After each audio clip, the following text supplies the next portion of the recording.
Buenos días con todos y todas. Pues como siempre vamos a registrar la asistencia del día de hoy. Hoy es 10, ¿verdad? Vamos, con Bravo Vargas. Buenos días, Inge, presente. Buenos días. Calero Ángela. Presente, Inge.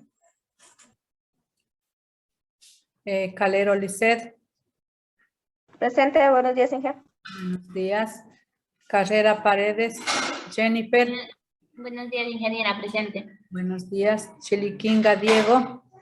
Presente, Inge, buenos días. Buenos días. Córdoba Jennifer. Presente, ingeniera, buenos días. Encalada Betsy. Buenos días, presente.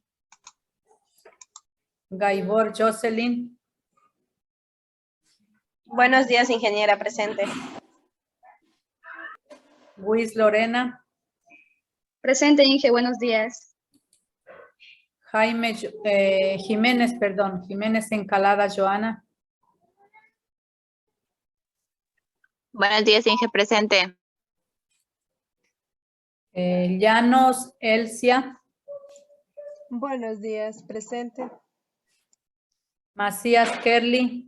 Presente, Inge. Nazareno John Kevin. Buen día, presente, Inge. Olvera Byron. Buenos días, ingeniera, presente. Quichimbo Ana Cristina. Buenos días, Inge, presente.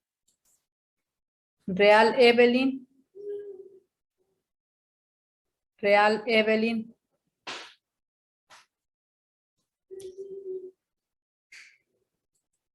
Roja Jonathan. Roja. Buenos días, ingeniera, presente. Buenos días. Ingeniera, disculpe, para justificar cómo hago el del día lunes porque no tenía energía eléctrica y falté a otra clase también. Sí. Pues bueno, cuando no hay fluido eléctrico, pues confío en ustedes que digan la verdad, pues sí. Y bueno, hay que justificar, porque por ejemplo hoy en la mañana se fue el fluido eléctrico, las tormentas, todo eso, a veces el internet también se torna complicado. Bueno, esperemos que cuando sean... Sí, porque ese día... Sí, le escucho. Sí, porque ese día hasta un trabajo había perdido y yo hablé con una ingeniera, la ingeniera Liliana, entonces me hizo hacer una justificación y de ahí yo le envié y me hizo recuperar. Sí, claro, cuando están con trabajos, ¿no? Pero acá no hemos enviado todavía, pero para esta semana sí, ya nos toca. Sí, sí. Dije, pero me puso 0 en la falta hoy. Sí, estoy corrigiendo. Vamos, Vargas. Ya, muchas gracias, Inge. Vargas, ¿está? Vargas. Vera. Buenos días, presente. A ver, usted, señor Rojas, ¿qué día me dice? La del 8, la del 6. Día lunes, Inge, cayó 6. El 6. Sí. Ya, el primer día no ha asistido usted. Muchas gracias, Inge. Ya, ¿alguien ingresó ahorita? Sí.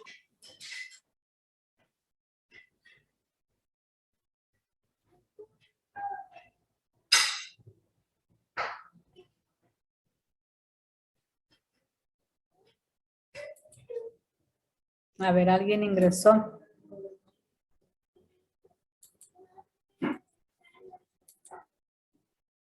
Ya. A ver, alguien que me recuerde qué vimos la clase anterior. Sobre la importancia de la comunicación. La importancia de la comunicación. Dame un ratito, voy a leer un mensaje que me envía la Fanny.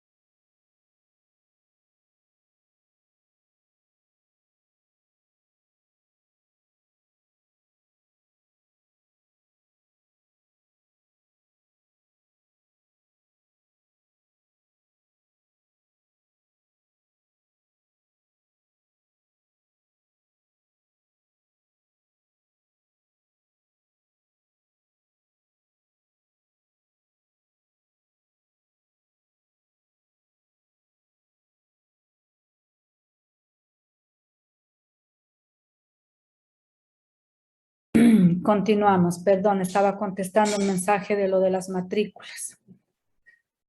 Bien, sobre la importancia de la comunicación vimos. ¿Qué habíamos dicho acerca de la comunicación, de la importancia de la comunicación?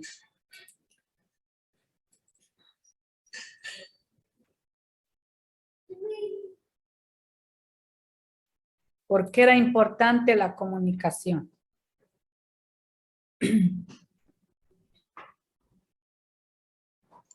Porque de esa manera nosotros podíamos informarnos, podíamos compartir los mismos sentimientos y llegar a un tipo de diálogo de que vamos a interactuar dos personas y también vamos a estar bien comunicados sobre lo que pasa alrededor.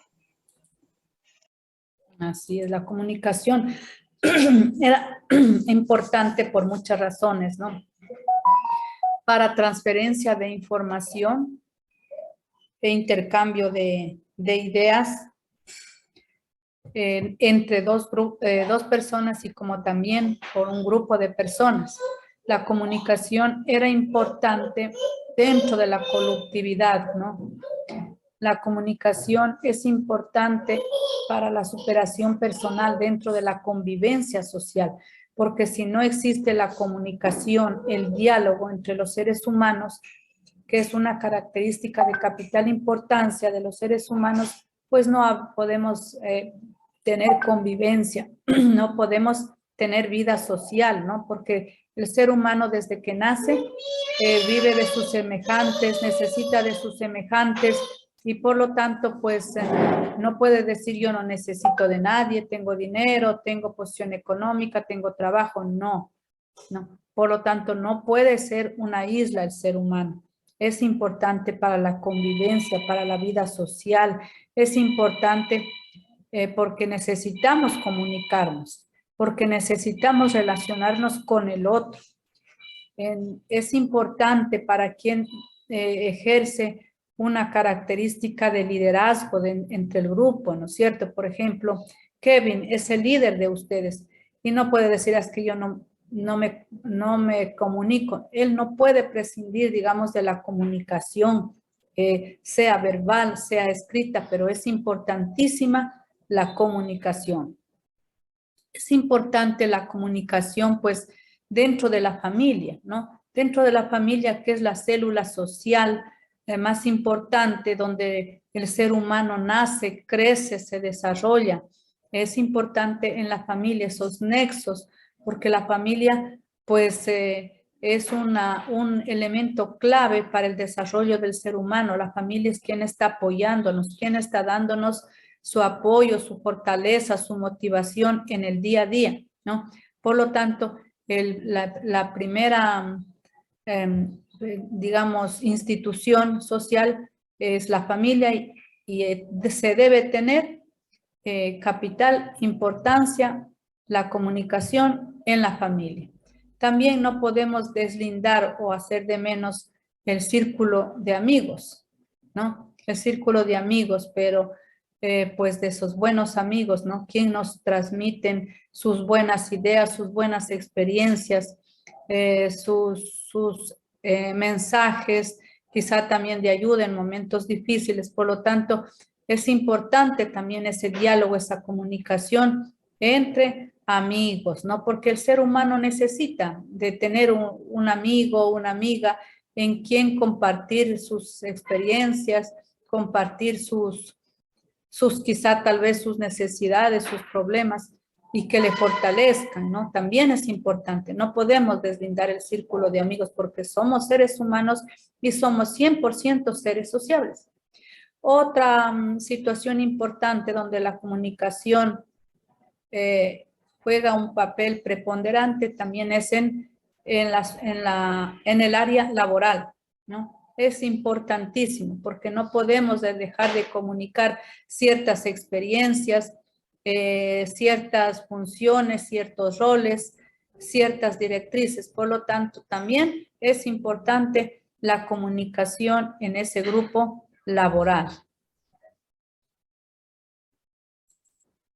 Voy a compartirles la pantalla.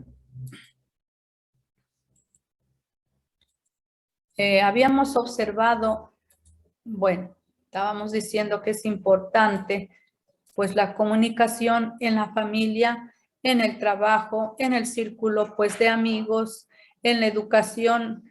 Es importante porque el aprendizaje no es unidireccional, sino bidireccional, ¿no? Como yo les hacía preguntas, a ver, les decía al inicio, ¿por qué? ¿Qué vimos el día de ayer, no? Bueno, no porque decía, haciendo que como que yo me olvido, pero no me olvido, ¿no? Sino que es para que participen, interactúen, para compartan, a ver si estamos activos. Ese es el objetivo. A ver qué traen a colación. Por lo tanto, pues se hace una lluvia de ideas, una lluvia de preguntas, un torbellino de ideas, a ver si se recuerdan, ¿no? Por lo tanto, pues aquí enfatiza, subraya que la comunicación tiene que ser bidireccional, no unidireccional. Unidireccional cuando yo estoy habla, o ustedes hablan, preguntan, pero no hay respuesta. Bidireccional es cuando va y viene, o sea, la comunicación fluye, va en dos sentidos, va de ida y de vuelta, va de regreso. Y no solamente en la educación para el aprendizaje es bidireccional, también en el círculo de amigos, en el círculo familiar, en el círculo laboral también va en dos sentidos, es decir, va y viene, bidireccional, no unidireccional. En cualquier ámbito, en cualquier lugar donde estemos, pues la comunicación es de doble sentido. La comunicación es importante para resolver conflictos que se dan. Puede darse a nivel de la familia, en el trabajo, en el círculo de amigos, aquí entre nosotros. Puede ser que se dé conflictos, se bloquee la comunicación. Y es importante la comunicación, utilizarla como una primera herramienta para solucionar estos conflictos de forma personal, social, político, religioso, ideológico. La buena comunicación será la solución. A ver, alguien si se acuerda del video que vimos el día de ayer, pues ayer era cuando era que me dijeron, ya pues se terminó la hora, parece que me dijeron. No, Inge, ayer no tuvimos con usted. Ah, ¿no tuvimos? Ayer tuve No. con ustedes. No, Inge, no. Ayer fue jueves, ¿no? No tuvimos. El miércoles tuvimos. Ayer fue jueves, el martes tuvimos, ¿sí? ¿Sí? Sí, Inge. El martes, ¿qué fue? ¿Qué fecha? 7, ¿no? No parece que les he registrado la asistencia. 6. Tuvimos el lunes, martes y hoy día viernes. ¿El martes fue qué? El lunes, el martes y el viernes. Ayer no tuvimos. El lunes 6. Y el martes 7 no les he registrado la asistencia. Pero sí tuvimos el martes. Pero sí les registré la asistencia. No aparece. Verá, Ángel, yo le explico. Lo que pasa es que el martes los compañeros tuvieron que irse a la federación, entonces usted lo eliminó. Ya, entonces 6, 7 y 10, ¿no es cierto? De junio. Ya, ¿tuvieron qué ese día? Pero esta semana no. Pero esta semana no es que fueron a la federación. Sí, fue la otra, la anterior. Fue la otra, compañero. Esta de aquí sí tuvimos. Tuvimos el lunes, el martes, hablamos sobre la comunicación y estaba hablando las ventajas y desventajas. Ah, sí tuvimos. Sí, sí tuvimos. El 7, claro, yo estaba. Entonces, ¿por qué no les he tomado la asistencia? No sé. Pero todos tuvieron, ¿no es cierto? Ya el 7, el martes 7. Ya, raro, no sé, me parece raro le veía. Claro, sí me acuerdo, la anterior semana fue que tuvieron ese taller y ese día no sé, ¿se acuerdan ustedes el día que tuvimos el taller? Sí, sí. Bien. Me confundí, fue la semana pasada, sí. Ya, entonces. A ver, ¿qué vimos ese día que vimos el vídeo? ¿Vimos con ustedes?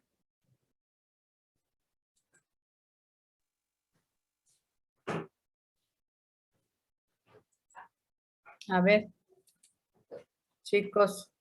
Ese día, ingeniera, yo me acuerdo que nos quedamos en la comunicación verbal. Ese fue el último que usted nos estaba explicando que ahora también las personas se pueden comunicar tan solo hacerle un gesto.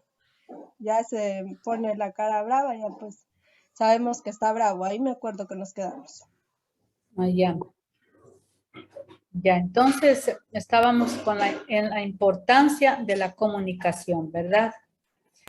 Sí. Ya, vamos a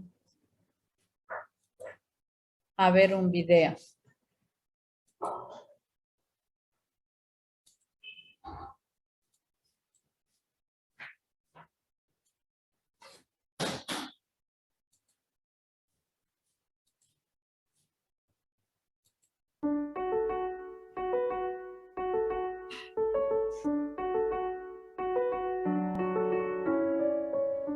Bienvenido, David.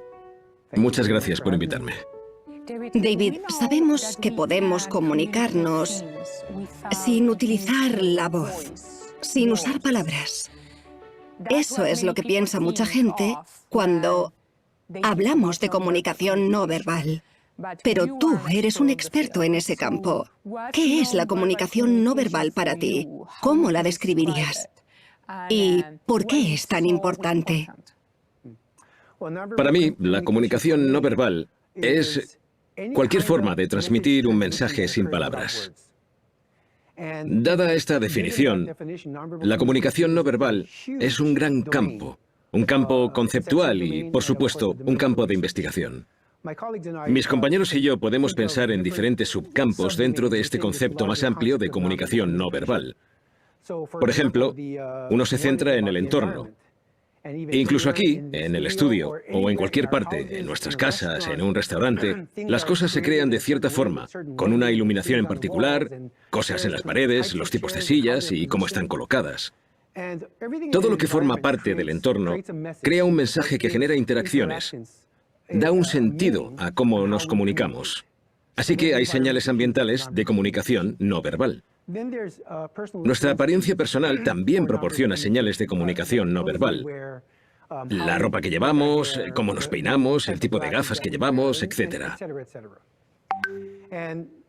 Nuestra apariencia personal también envía mensajes.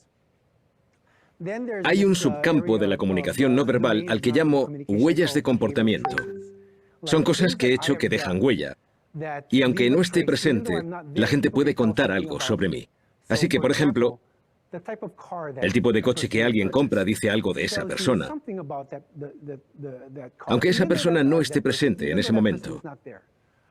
La forma en la que alguien distribuye los muebles de su habitación o su casa le dice a un observador que no conoce a ese individuo algo sobre la persona que ha distribuido así los muebles. A eso lo llamo huellas de comportamiento. Finalmente, hay un debate sobre comunicación no verbal conocido como conducta no verbal, que se compone de las acciones dinámicas y conductas del cuerpo que todos tenemos cuando estamos interaccionando con alguien, como por ejemplo asentir con la cabeza, sonreír, los gestos que hacemos cuando hablamos. A esto se le denomina conducta no verbal. Para mí, la conducta no verbal es un subcampo de un campo más grande, como es la comunicación no verbal. Pero para responder a la otra pregunta, a la pregunta de por qué se considera tan importante, voy a decir que una vez que tienes en cuenta todos estos distintos campos de la comunicación no verbal, es impresionante pensar en la cantidad de mensajes que obtenemos y recibimos, o que podríamos obtener o recibir con la interacción, e incluso sin ella. Por el simple hecho de observar las cosas y a las personas, podemos obtener una gran cantidad de información e intenciones diferentes gracias a este tipo de comunicación. David, esto es muy interesante, porque cuando hablamos de comunicación en general como un todo, por así decirlo, ¿cuánta información de la que estoy compartiendo contigo ahora, verbalmente, con mi lenguaje corporal y la comunicación no verbal, cuánta información está en las palabras, viaja a través de las palabras, y cuánta viaja a través del resto de los aspectos que acabas de mencionar? Es una pregunta muy interesante que se lleva estudiando durante décadas en el campo de la comunicación no verbal, dentro de la cuestión de la contribución relativa de las señales verbales y no verbales. Y la respuesta no es fácil. Así que vamos allá. Está claro que las palabras son muy importantes y, como humanos, somos muy especiales porque tenemos ese lenguaje verbal que podemos crear, que hemos creado y que usamos para la mayor parte de nuestra comunicación. Y está claro que las palabras son responsables de mucha parte de la comunicación. Sin embargo, las palabras se encuentran a menudo encajadas en un contexto de conducta no verbal y de comunicación no verbal en general. La investigación generalmente demuestra que cuando los mensajes de las palabras parecen congruentes con el resto de mensajes de la conducta no verbal, entonces las palabras llevan mucha parte del mensaje. Sin embargo, cuando los mensajes de las palabras parecen discrepar con los mensajes de la conducta no verbal, en ese momento, la investigación es muy clara. Se transmiten más mensajes de forma no verbal que de forma verbal. En los estudios que se han llevado a cabo en este campo, hay rangos en el porcentaje de mensajes que se transmiten de forma no verbal, pero los estudios oscilan entre el 60 al 95% de los mensajes transmitidos de forma no verbal en comparación con la comunicación verbal cuando los mensajes son discrepantes entre ellos. Así que depende del contexto en el que estemos hablando, pero claramente, independientemente del contexto, la comunicación no verbal es importante de todas formas. ¿Somos conscientes de esa comunicación no verbal? Porque todos recibimos formación en comunicación verbal y en cómo decir las cosas, porque sabemos que las palabras pueden hacer daño dependiendo de cómo expresemos las cosas. Pero, ¿obtenemos una formación apropiada en comunicación no verbal? Esa es una pregunta difícil, porque toda la información que recibimos en comunicación no verbal y conducta no verbal es como la formación para un trabajo. Se realiza viviendo cada día. Como has mencionado, cualquier persona que se encuentra en un sistema educativo obtiene una formación formal en cuanto a las palabras, porque aprendemos sintaxis, aprendemos gramática, tenemos que escribir ensayos y luego artículos y muchas cosas por el estilo donde obtenemos feedback y correcciones. No tenemos ninguna formación parecida para la conducta no verbal y la comunicación no verbal, pero aprendemos un montón. Aprendemos viviendo cada día, con la vida cotidiana. Así que, ¿obtenemos suficiente formación? Probablemente porque seguimos aquí y seguimos viviendo. Los humanos todavía no han desaparecido y, obviamente, estamos interactuando de manera apropiada, teniendo en cuenta todos los mensajes que podemos leer y a pesar del hecho de que no recibimos esa formación formal. Pero otra pregunta que has hecho es si somos conscientes de ello. Somos conscientes hasta cierto punto, pero creo que no somos conscientes de muchas de las cosas que percibimos de forma no verbal.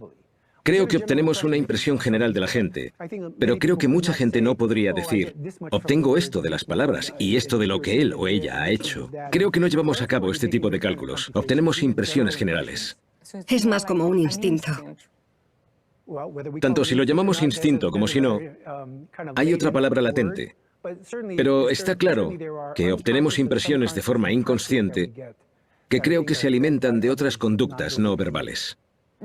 El elemento de la razón en nuestros cuerpos, que tiene un papel importante en esta comunicación no verbal, es nuestra cara y las emociones que compartimos a través de nuestra cara. Uno de los temas sobre los que se ha hablado mucho es hasta qué punto las emociones que expresamos son universales o no. Tengo mucho que decir acerca de eso. Estás haciendo referencia a un tema que ha sido de gran interés para la comunidad investigadora y para el público en general durante décadas. Desde que Darwin estaba escribiendo su teoría de la evolución hasta la actualidad, creo que esa pregunta acerca de si las emociones y sus expresiones son universales o no se ha debatido. Creo que para comprenderlo de forma más detallada y sofisticada, tenemos que analizar lo que entendemos por universalidad y todos sus apartados. Está claro que hay muchas. Pero empecemos con la premisa de que los humanos tienen la habilidad biológica innata de tener emociones, de tener una serie concreta de emociones y de expresar esas emociones de la misma forma en todas las culturas. Para mí está claro que la investigación ha demostrado que los humanos tienen esa habilidad innata de tener una serie de emociones y de expresarlas de una forma concreta. Pero la habilidad inherente de tener esas emociones es innata desde que somos bebés. Pero en ese punto, sin embargo, las culturas y todas las normas, reglas, valores y costumbres juegan un papel fundamental sobre qué nos emociona, qué es apropiado expresar y cómo modulamos esas expresiones cuando las sentimos.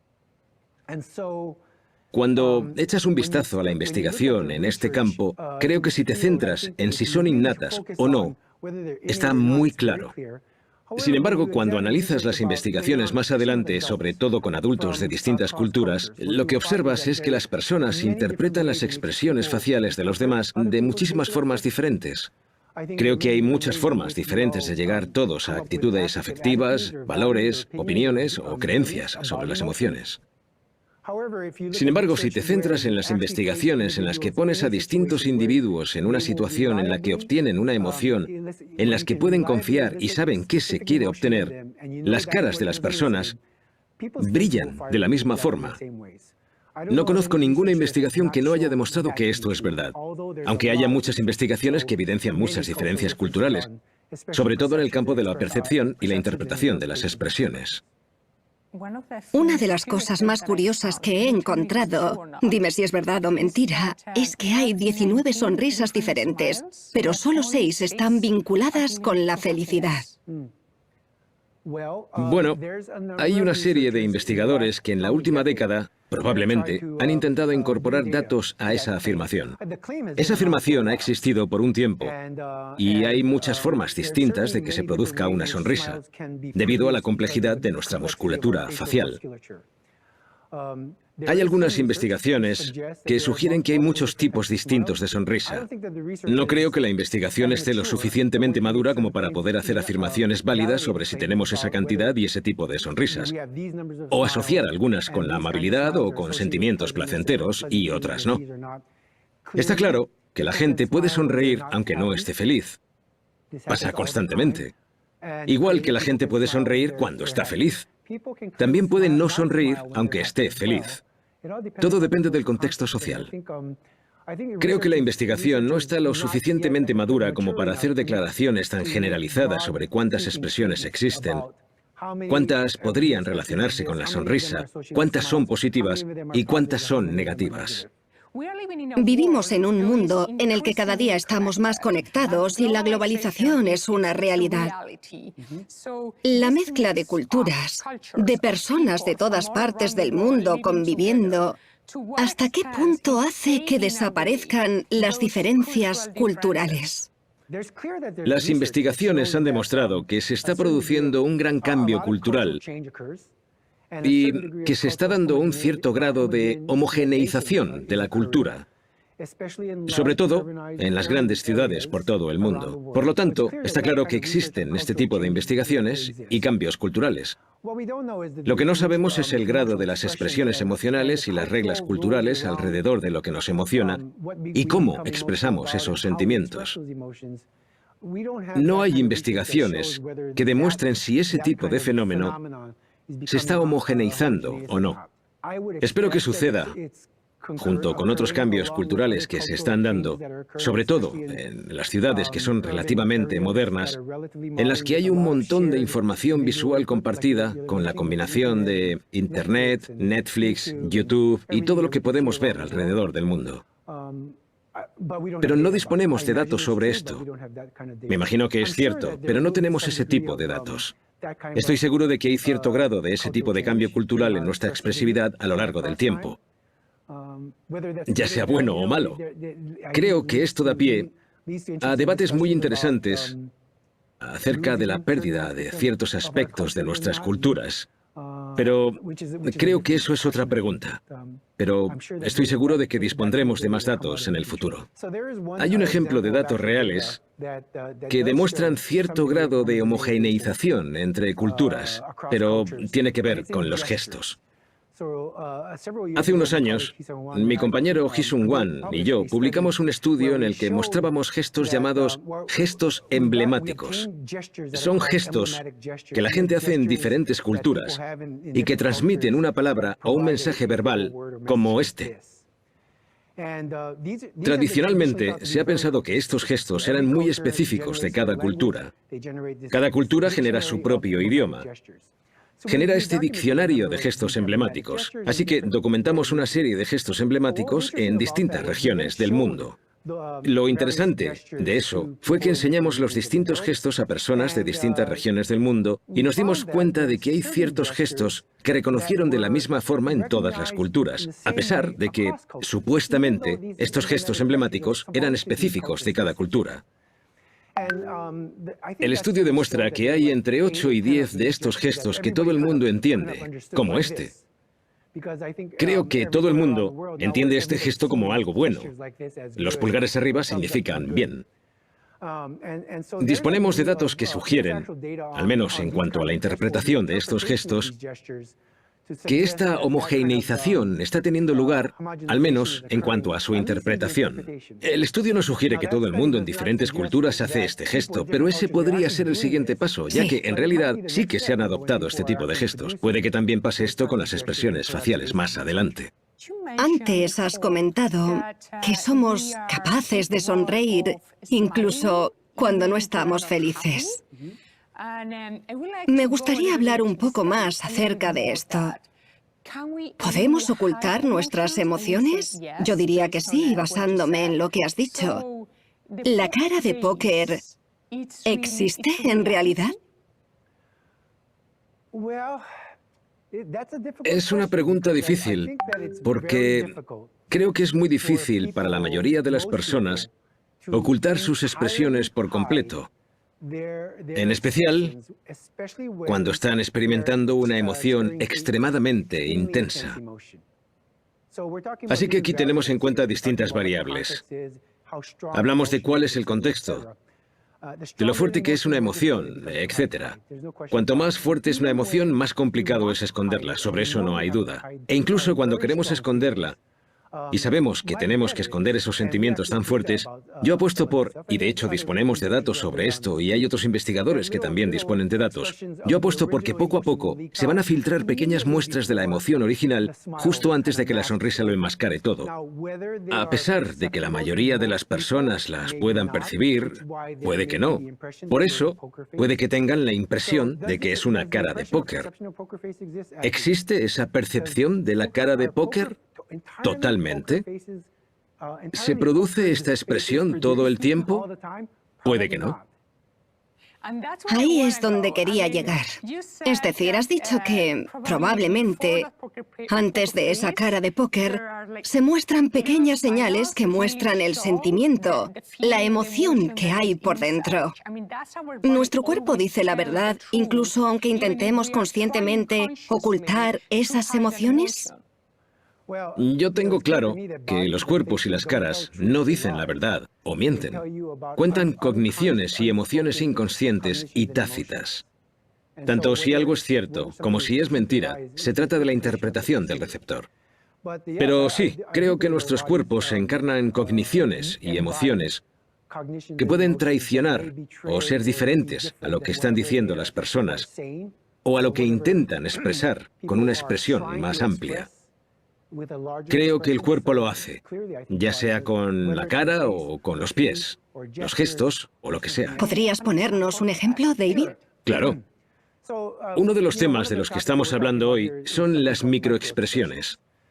Las microexpresiones fueron descubiertas por los investigadores Haggard y Isaacs y lo publicaron en 1966.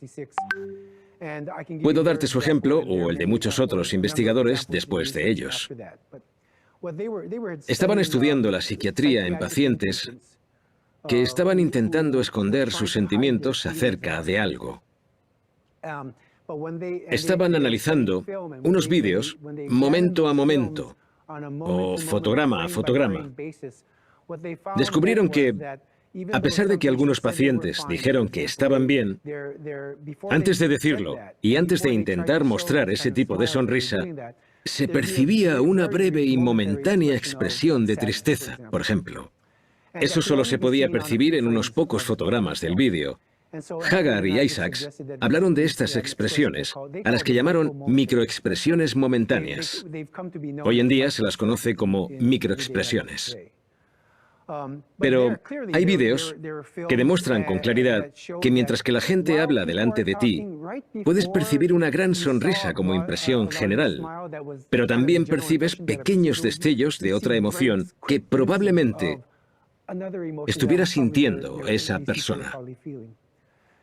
Más adelante, Paul Ekman y Wallace Friesen también descubrieron estas dinámicas de expresiones similares en estudios sobre pacientes de psiquiatría. Y desde entonces se han llevado a cabo una serie de investigaciones que han demostrado que este tipo de expresiones se producen. ¿Podemos percibirlas? Es una muy buena pregunta.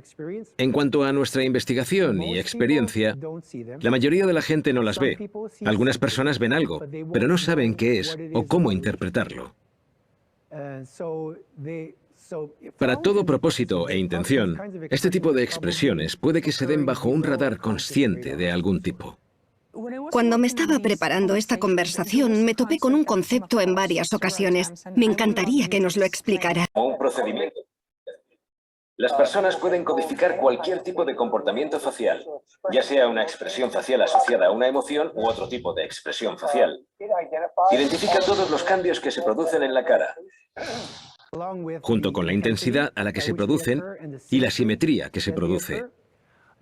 Según el estudio, los investigadores también pueden usar este sistema llamado FACS, que es el acrónimo, para medir el tiempo en el que los músculos se están moviendo. Así que puede ser un sistema muy completo y complejo. Los investigadores pueden simplificar, por supuesto, pero básicamente es un sistema para medir expresiones faciales. Hemos hablado de la cara y del lugar. Pero al principio dijiste que hay otros elementos que forman parte de la comunicación no verbal, como los gestos, cómo movemos las manos cuando hablamos, la ropa que llevamos, las formas, el comportamiento, cómo andamos, cómo nos sentamos, todo. Me gustaría repasarlas y que compartieras con nosotros algunos ejemplos de cómo un comportamiento en concreto se traduce en una emoción. Eso sería genial. Los movimientos de las manos son un tipo de gesto, un tipo de movimiento corporal, y hay muchos tipos distintos. El tipo de movimientos de las manos de los que estás hablando son los conocidos como ilustradores del discurso. Yo he estado haciéndolos. Tú también. Todo el mundo los hace en distinta medida, como has mencionado, y de distinta forma. Pero son gestos que simplemente existen para ilustrar o animar un discurso. Así que cuando hago esto, no tiene ningún sentido de significado por sí mismo. Si cogemos este vídeo, se lo enseñamos a un grupo de gente y les preguntamos qué significa, obtendremos todo tipo de respuestas diferentes. Estos gestos no tienen un significado verbal por sí mismos, simplemente ilustran o animan un discurso. Aunque esta también es una función muy importante porque pueden transmitir una emoción o un énfasis, como acabo de hacer en las palabras, algo que también forma parte de la comunicación. Los gestos, en general, pueden complementar el discurso, pueden calificar el discurso o contradecir el discurso. Los gestos tienen diferentes funciones y roles cuando los ves como un todo junto con el mensaje verbal. A estos gestos los llaman ilustradores del discurso, a diferencia de los que he nombrado antes que se denominaban gestos emblemáticos. Por otro lado, los gestos emblemáticos tienen un mensaje verbal muy específico y son muy diferentes a los ilustradores del discurso. ¿Se aplica lo mismo a nuestra forma de caminar? Cuando caminamos, normalmente no hablamos, aunque actualmente la gente lleva auriculares y van hablando. Van hablando y andando, pero con la forma de andar es un poco diferente. Claramente, se pueden extraer mensajes de la forma de andar de alguien y se han llevado a cabo investigaciones en los últimos 10 o 20 años que demuestran que se transmiten diferentes tipos de mensajes sobre el estado mental de las personas a través de sus andares. La forma de andar también aporta este tipo de información. Sin embargo, la función de andar en relación con el habla es probablemente un poco diferente, porque la mayoría de nosotros no hablamos mientras andamos la mayoría del tiempo. Por supuesto que pasa, pero la mayoría de nuestras interacciones son cara a cara y no mientras caminamos. Sin embargo, las manos son muy diferentes. También hay una diferencia neurológica entre todo esto. Una de las razones por las que se utilizan también las manos cuando estamos hablando es si analizas la neuropsicología de cómo está conectado todo eso para el lenguaje, que se forma en el hemisferio izquierdo, en el área de Broca, se forma en esta zona y, por así decirlo, tiene que llegar hasta nuestras cuerdas vocales. Así que hay un camino neuronal que va desde las áreas del lenguaje, a través del cerebro, a través del córtex, hasta las cuerdas vocales. Este camino pasa por la parte del cerebro que se llama franja motora cortical. La franja motora cortical es el lugar que controla nuestras manos. Así que el discurso verbal, en realidad, necesita casi de forma natural el movimiento de las manos, debido a su camino neuronal. Por eso se han llevado a cabo investigaciones muy interesantes que han demostrado que cuando no podemos utilizar las manos, también se limita la cantidad de cognición de la que disponemos. Por ejemplo, hay investigaciones muy interesantes que demuestran que cuando hay personas limitadas en cuanto al movimiento de sus manos, pueden resolver menos problemas de matemáticas. Presentan algunas deficiencias en la memoria, por supuesto no una deficiencia total, pero sí parcial. Sin embargo, cuando las personas pueden mover las manos libremente, pueden pensar mejor, recordar más, resolver mejor problemas de matemáticas. Así que claramente nuestra habilidad para mover las manos está conectada a nuestra habilidad para pensar y para verbalizar los pensamientos. Así que esta es una de las razones por las que pienso que las manos son esenciales en este tipo de conducta no verbal. David, ¿qué pasa con la ropa? Por supuesto, la forma de vestir transmite muchos mensajes diferentes sobre un individuo, especialmente en cuanto a qué tipo de apariencia quieren o qué impresión quieren causar en los demás. Creo que los fabricantes de ropa saben mucho más que yo porque no es mi campo de investigación específico. Pero está claro que los accesorios y la ropa, como los relojes y otro tipo de cosas que nos ponemos, como los zapatos, todo lo que tenemos que otra persona puede ver es parte del mensaje que se está comunicando. Se trata de controlar la impresión que se da a los demás.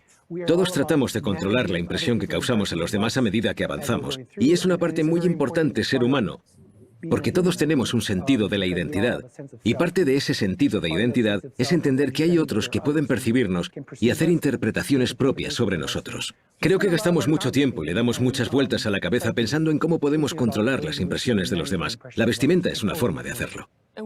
Nos gustaría preguntarte por el rol de esta comunicación no verbal en la clase, entre profesores y alumnos, con el objetivo de crear un compromiso entre ellos que es crítico para el aprendizaje de los niños. Creo que estás hablando de un aspecto muy importante de nuestras vidas.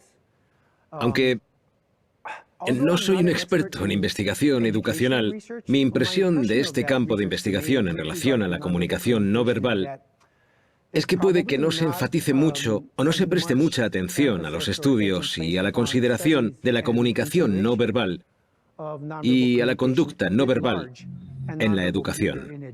Cuando empecé a pensar en este tema, describí la comunicación no verbal desde el ambiente. Creo que los profesores pueden ampliar su manera de pensar. Yo también puedo, por supuesto, pensando en cómo estructurar un entorno que fomente cierto tipo de compromiso. Hay distintos tipos de entorno, desde cómo distribuyes los pupitres, qué tipo de cosas pones en la pared, qué tipo de mensajes estás transmitiendo con los carteles y ese tipo de cosas. Para empezar, creo que eso transmite un mensaje implícito. Mi impresión es, y no estoy del todo seguro, pero está claro que en las universidades, donde entramos en una clase que ya está diseñada así, y hay cosas que no se pueden arreglar. Estamos limitados hasta cierto punto en el tipo de interacciones que podemos llevar a cabo en ambientes como este. Los profesores que están en otras clases en las que pueden cambiar las cosas de sitio y tienen ese tipo de libertad, tienen mucha libertad para pensar en cómo llevar esto a cabo. Creo que tenemos que empezar por ahí. Hay distintas configuraciones que permitirán las interacciones en grupo si quieren. Interacciones entre dos personas, algo de privacidad si queremos. Actualmente los profesores tienen esa flexibilidad para fomentar los distintos tipos de interacción. El resto de cosas se reduce a cómo interactuamos cara a cara. Esta sociedad y muchas otras hacen mucho énfasis en qué decir, pero puede que nosotros no pongamos el énfasis necesario en cómo decirlo. Por ejemplo, una cosa es elogiar a un niño o estudiante, pero los elogios expresados en un contexto en el que no buscas elogiar puede que no tengan el mismo impacto que si fueran expresadas con ese tipo de intención, de apoyo o aliento, o incluso ese feedback negativo que es necesario en la educación. Creo que hay una gran oportunidad, más posibilidades de las que podemos imaginar, que tenemos que tener en cuenta y tenemos que utilizar de forma estratégica y táctica la comunicación no verbal y la conducta no verbal en estos compromisos y en cómo creamos ambientes para fomentar los tipos de educación que nos gustaría tener. Estábamos hablando del rol de los profesores y cómo pueden crear ese ambiente que facilita el aprendizaje.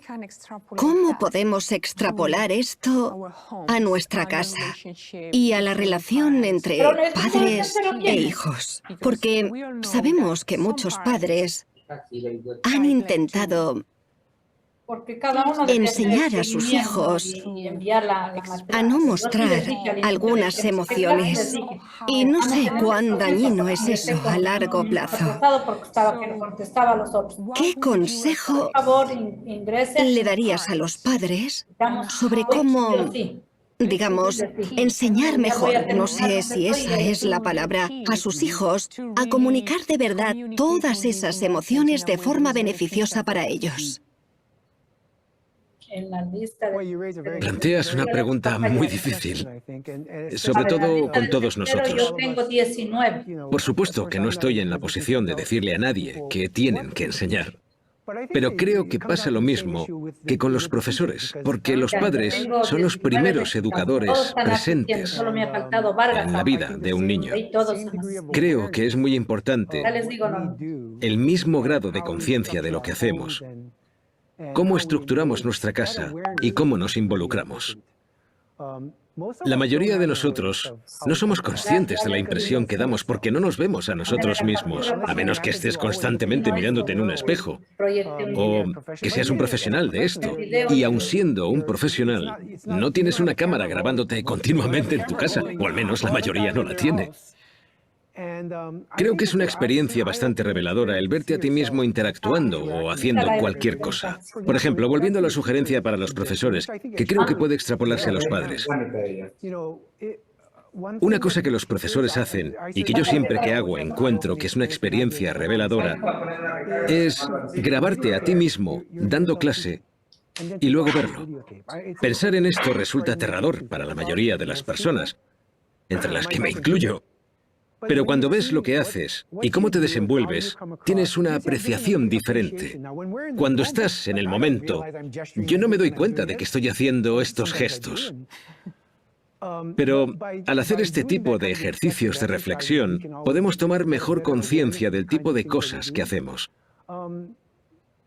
Lo que hagas una vez que te has grabado en tu casa ya es otra historia.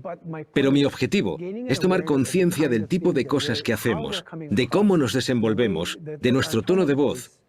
Y el resto de cosas que los niños adoptan también es una parte importante de nuestro entendimiento, de lo que estamos enseñando. Aparte de eso, con respecto a la conducta no verbal, los niños aprenden mucho, desde luego. Y mucho de lo que aprenden no tiene nada que ver con lo que les enseñas, sino con lo que ven que tú haces. Y creo que, una vez más, es lo que ellos ven de cómo tú tratas a los demás. Cómo lidias con tus propias emociones, de lo que van a aprender. Da igual lo que tú les digas, que hagan o no.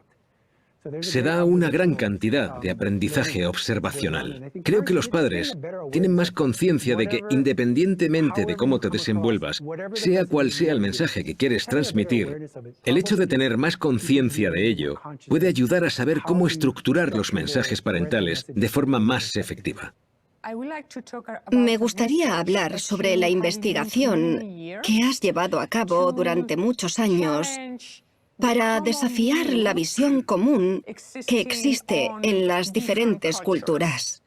Hiciste un experimento que me gustaría que explicases a nuestros espectadores. Comparaste a los estudiantes japoneses con los estudiantes norteamericanos y el resultado de esa investigación fue sorprendente. Gracias por sacar ese tema. Es una línea de investigación que he llevado a cabo. Una de las cosas que más me molesta en el campo de la investigación intercultural y la psicología es que hay grandes diferencias culturales que separan y diferencian las distintas culturas. Por ejemplo, una de estas dimensiones culturales es el individualismo y el colectivismo. Está claro que esta dimensión existe a nivel cultural. Son culturas muy individualistas y culturas muy colectivistas. Lo que me molesta tiene que ver con los estudiantes que toman esa dimensión en el nivel cultural y hablan de gente utilizando esa misma estructura. Así que ahora son individualistas o colectivistas. Por lo tanto, es como coger un estereotipo sobre una cultura y luego aplicarlo a los individuos, que creo que es bastante dañino, tanto para la teoría como para la investigación, y probablemente también sea dañino por otros motivos. Así que en la investigación intercultural hay una gran cantidad de investigaciones que muestran, por ejemplo, una comparación de la cultura japonesa y la norteamericana junto con muchas otras culturas, y los investigadores a menudo han descubierto que los norteamericanos hacen una cosa y los japoneses la hacen de forma diferente. Y la gente ha sido muy rápida a la hora de interpretar esas diferencias, y han dicho algo así como que los norteamericanos son individualistas y los japoneses colectivistas, y por eso existen esas diferencias. Así que creo que los investigadores, con mucha frecuencia, han aplicado estos estereotipos de las culturas a los individuos, y es ahí donde radica el problema. Así que un grupo de académicos y yo creímos que la única forma de abordar este tipo de controversia era obteniendo datos. Así que en la investigación de la que has hablado, fui y entrevisté a estudiantes universitarios norteamericanos y japoneses sobre su grado de individualismo y colectivismo. Y lo que descubrimos en ese momento, que sigue siendo cierto hoy en día, es que los estudiantes japoneses, alrededor de un 70% de ellos, eran clasificados de acuerdo con los datos como individualistas, mientras que no eran tanto los norteamericanos calificados como individualistas. De este modo, aunque las culturas puedan ser individualistas o colectivistas, claramente Japón es una cultura colectivista, pero a nivel individual son personas muy individualistas. Así que lo que yo intentaba hacer con ese estudio y estudios similares era intentar decir, oye, las personas son diferentes y variadas. Y las culturas son otra cosa. Las culturas son muy importantes, pero lo que pasa en la cultura no tiene por qué aplicarse directamente a los individuos. En eso se centraba esa investigación. Por suerte, hay muchos otros estudios de muchos otros investigadores que han descubierto cosas parecidas. Pero este estereotipo está muy generalizado. Hoy en día, en el campo de la investigación, la gente hace estudios que comparan dos culturas diferentes o más y luego hacen lo que yo considero interpretaciones estereotipadas de la gente. Y creo que esto es algo con lo que deberíamos tener cuidado. Es muy difícil acabar con los estereotipos. ¿Hay alguna forma de hacerlo? Sí, claro. Los estereotipos son funcionales por muchas razones. Tenemos que ser cuidadosos y no desechar todos los estereotipos, ya que existen por algo. Simplemente uno de ellos... ¿Cuál es el motivo de que existan los estereotipos? Brevemente, por favor. Claro, brevemente. Creo que los estereotipos existen para preservar nuestro sentido de la identidad, para verificar nuestro sentido de la identidad y nuestro ego, tanto a nivel individual como a nivel cultural. Creo que esa es una de las funciones de los estereotipos. Está claro que hay estereotipos que nos ayudan a clasificar y categorizar el mundo. Para nosotros es muy efectivo y cognitivo el hecho de poder agrupar las cosas, de fragmentar las cosas. Si fragmentamos las cosas será más fácil memorizarlas, etc. Pero a decir verdad, creo que es algo para ayudarnos a sentirnos mejor con nosotros mismos. ¿Cómo equilibramos ambos aspectos? Es decir, utilizar los estereotipos como una forma de preservar nuestra identidad, pero de forma no dañina, porque simplificamos demasiado. Para mí, los estereotipos son una forma de simplificar en exceso a un ser humano. Sí, creo que acabas de dar en el clavo, desde mi perspectiva. Existen estereotipos sobre grupos o categorías de cosas, objetos, individuos o no, pero no deberían aplicarse o probablemente no puedan aplicarse a seres humanos individuales. Creo que nos metemos en problemas y, por supuesto, hay grandes debates y conversaciones acerca de esto en la sociedad actual, en este país y en otros, sobre los peligros de hacer esto. Y eso es exactamente a lo que yo me refería en la academia, porque también se percibe esto en la academia. Creo que la aplicación de un estereotipo sobre un grupo a un individuo que forma parte de ese grupo es un peligro. Una de las razones que suele utilizar un investigador para argumentar por qué realizan este trabajo es que si de verdad queremos tener conversaciones reales con las máquinas, necesitamos que parezcan humanas, no solo físicamente, sino en su comportamiento y en cómo se comunican. ¿Crees que en realidad necesitamos esa similitud con una máquina para poder tener esas conversaciones? Hay datos que demuestran que si se le atribuye cierto grado de humanidad a una máquina, la interacción será mucho mejor. La cuestión radica en el grado de humanidad que necesitamos percibir, ya sea una imagen como la de un humano, con un cuerpo y una cara. Yo creo que hay información que demuestra que cierto grado de humanidad es bueno, pero ¿hasta qué punto? ¿Sería suficiente con una apariencia humana o lo suficientemente humana? Puede que haya distintos contextos en los que esto cambie. Por ejemplo, me imagino una situación. Pongamos un teatro. Nos emocionamos mucho en un teatro, debido al anonimato en la oscuridad. Puede que ahí no percibamos esa humanidad. Podemos emocionarnos y tener ese tipo de comunicación. No conozco la respuesta a la pregunta, pero creo que los datos actuales sugieren que, hasta la fecha, cierto grado de humanidad puede facilitar la comunicación. Mi idea se basa en la importancia de la interacción humana, en la importancia de la interacción cara a cara. Creo que en la sociedad actual perdemos alguna idea de esa importancia. Como la conversación sobre la tecnología. Por supuesto que es genial y que puede ayudar a mucha gente. No tengo intención de menospreciar ese progreso y la evolución de esa tecnología. Pero incluso hoy en día, cuando vas a un restaurante y ves a familias sentadas juntas pero nadie habla porque todos están con el móvil, o situaciones como la que has comentado, cómo enseñamos a nuestros hijos, cómo las familias ya no se sientan a cenar juntas o a comer y hablan entre ellos.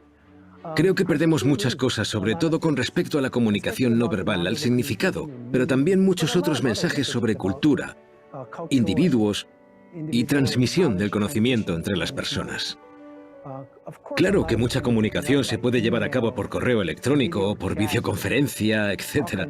Pero yo creo que hay mucho que decir sobre el hecho de interactuar con otras personas. Creo que es una habilidad que muchos de nosotros puede que estemos perdiendo. Y creo que es algo muy triste. Espero que no la perdamos. Espero que siempre mantengamos esa habilidad y tengamos interacciones ricas y significativas con otras personas, así como que desarrollemos la tecnología. Esas interacciones ricas y significativas incluyen toda la conducta y la comunicación no verbal de la que hemos estado hablando. Para mí es muy importante. David, muchas gracias. El placer ha sido mío.